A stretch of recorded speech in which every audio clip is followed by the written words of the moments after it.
Hi అందరికీ.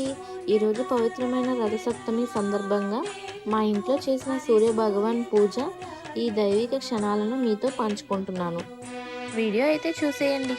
మాకైతే పిడకలు దొరకలేదు, అందుకనేసి గోగు పిడకలు అయితే ఉన్నాయి. సో దాంతో అయితే పొయ్యి వెలిగించి పాయసం అయితే చేసాం. ఈ పాయసం చేసినప్పుడైతే 3 సార్లు పొంగాలంట ఇలాగా. నెక్స్ట్ ఇందులో అయితే గరిటె యూస్ చేయకూడదు అనేసి చెప్పారు. అందుకని మేమైతే చిరగ్గడైతే యూస్ చేసాం. తర్వాత ఆకులోనైతే సూర్యుడి బొమ్మ అయితే మా చెల్లి గీసింది.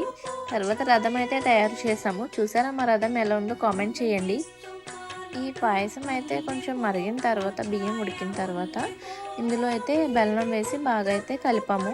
తర్వాత పూజ అయితే స్టార్ట్ చేసాం. మరి ఇంకా వండిన పాయసం అయితే దేవుడికి నైవేద్యంగా పెట్టాము. ఇలా దండం అయితే పెట్టుకున్నాం. ఇలా మా పూజ అయితే కంప్లీట్ అయింది. వీడియో నచ్చితే లైక్ చేయండి. బాయ్.